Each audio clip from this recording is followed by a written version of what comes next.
श्री देवोत्थान सेवा समिति द्वारा आयोजित 25वीं सिल्वर जुबली अस्थि कलश विसर्जन यात्रा धूमधाम और पूरे भक्तिभाव के साथ निकाली गई।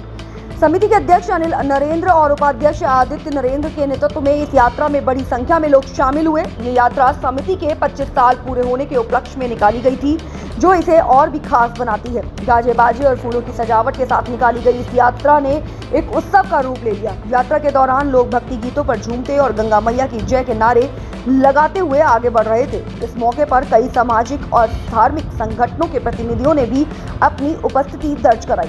समिति के अध्यक्ष अनिल नरेंद्र ने बताया कि यह यात्रा उन सभी दिवंगत आत्माओं को समर्पित है जिनका अभी तक हम विसर्जन कर चुके हैं। उपाध्यक्ष आदित्य नरेंद्र ने कहा कि समिति पिछले 25 वर्षों से ये सेवा पूरी श्रद्धा और समर्पण के साथ कर रही है और ये यात्रा उसी सेवा भाव का प्रतीक है। यह यात्रा न केवल एक धार्मिक अनुष्ठान थी, बल्कि ये समिति के समाज सेवा के प्रति समर्पण और उनकी 25 वर्षों की शानदार यात्रा का भी एक जश्न थी। कहते हैं कि जिनका कोई नहीं होता उनका भगवान होता है। लगातार कई सालों से दिल्ली से हरिद्वार लावारिस हस्तियों को विसर्जित करता आया है श्री देवोत्थान सेवा समिति, और उसके हमारे साथ अध्यक्ष हैं जो लगातार दिल्ली से एक बड़ी टोली के साथ डीजे गाजे बाजे के साथ वो एक बड़ी टोली के साथ दिल्ली से निकलते हैं, हरिद्वार पहुंचते हैं और वहां पर हरिद्वार पर एक घाट पर लगातार इन अस्थियों का जो है वो विसर्जन होता है। और लगभग कितनी अस्थियां होती हैं बातचीत करेंगे। अध्यक्ष जी, लगातार आप जा रहे हैं, कितनी अस्थियां जो है इस बार लेके जा रहे हैं, क्या कुछ गैदरिंग होती होगी, किस तरीके से आप इसकी तैयारी करते हैं? देखिए, आपसे ये 25वां साल है और कुल मिला के हमने 1,68,000 के करीब अस्थियों का विसर्जन किया है, जिसमें पाकिस्तान से भी शामिल 600 से ऊपर अस्थियाँ आई थी। हमारा इसके पीछे उद्देश्य दो है। सबसे पहले कि हमारे शास्त्रों में बड़ा क्लियर लिखा हुआ है कि पितरों का विसर्जन करना ढंग से और उनकी सेवा करना, श्राद्ध करना, ये सबसे बड़ा पुण्य में से एक है। तो ये हम अपने पूर्वजों की और ऐसे लोगों की अस्थियों का विसर्जन करते हैं जो बिल्कुल जिनका कोई वाली वारिस नहीं है।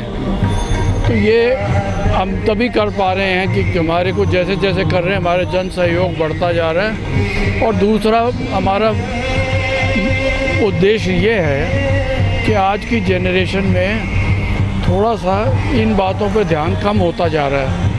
तो आधुनिकता के चक्कर में वो अपने परंपराओं को और अपनी जो उन्हें करनी चाहिए कृतियाँ, उनको भूलते जा रहे हैं। तो हम उनको एहसास कराने के लिए भी, ये जगाने के लिए भी, क्योंकि इससे बड़ा कोई ऋण नहीं है और पूर्वजों को खुश किए बिना कोई अच्छा संपत्ति। दिल्ली के कितने सुनसान घाट हैं जहां से आप इन अस्थियों को दिल्ली के विभिन्न संस्थानों घाटों से इकट्ठे करते हैं और सिर्फ दिल्ली से भी नहीं, दिल्ली के आसपास से, एनसीआर से, कई घाटों से, संस्थाएं से हम ये शमशान घाटों से इकट्ठा करते हैं। रुड़की का भी सुनने में आया कि आप रुड़की के भी हमारे साथ भी चलते हैं, बल्कि वो साथ लेके चलते हैं, वहाँ से भी करते हैं। तो हम जैसे जैसे जाते हैं हर जगह हमारा सम्मान होता है और हमारे को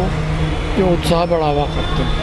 आपका मैं अंत में धन्यवाद भी करना चाहता हूँ कि आप लोग सहयोग करते हैं और जन जागना उनमें पैदा करने के लिए आप हमारा सहयोग करते हैं। आपका भी बहुत बहुत आभार। आप श्राद्धे में करते हैं ये सब? नहीं समझा ही क्या? ये जो श्राद्ध चल रहे हैं तभी होता है श्राद्ध? लगभग कितनी जो है अस्थियाँ अभी टोटल जो है 25 सालों से आप अभी तक कर चुके होंगे? देखिए, 1,63,000 से ज़्यादा हम कर चुके हैं।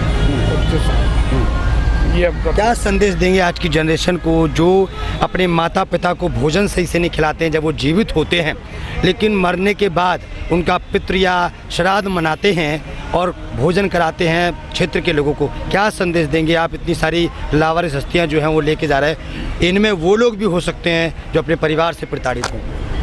मैं सिर्फ इतना कहना चाहूँगा कि ये हमारे शास्त्रों में हज़ारों साल से लिखा हुआ है कि जो अपने पितरों का, जो अपने माता पिता की सेवा नहीं कर सकते, उनकी देखभाल नहीं कर सकते, तो वो इस जीवन में संपन्न भी नहीं हो सकते। तो मेरी यही अनुरोध है कि आप बेशक मॉडर्न जितने मर्जी हो जाओ, पर अपने माता पिता की सेवा करना और अपने परंपराओं को, जो कि सदियों से लिखा हुआ है हमारे पुराणों में, उनको प्रैक्टिस करना अति आवश्यक है। तो मैं उम्मीद करता हूँ कि हम इस उद्देश्य में सफल होंगे। चलिए, बहुत बहुत शुक्रिया आपका। तो देखा आपने किस तरीके से अध्यक्ष जी ने बताया है कि लगातार 25 सालों से हम लगभग 1.5 लाख से भी ज़्यादा अस्थियाँ जो हैं, लावारिस अस्थियाँ जो है वो सजित कर चुके हैं और लगातार ये सिलसिला जो है चलता जा रहा है।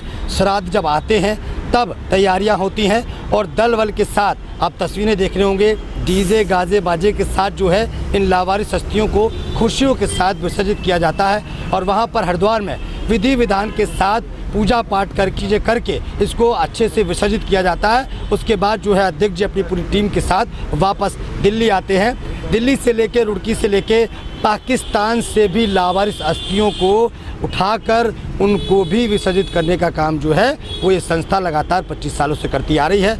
ऐसा सराहनीय काम जो है देश में होना चाहिए, क्योंकि कहते हैं कि जिनका कोई नहीं होता उनका भगवान होता है, लेकिन अब जिनका कोई नहीं उनका अध्यक्ष जी हैं, इनकी संस्था है जो लगातार 25 सालों से अपनी पूरी टीम के साथ काम कर रही है। कैमरामैन प्रकाश के साथ ब्रजेश कुमार, दिल्ली।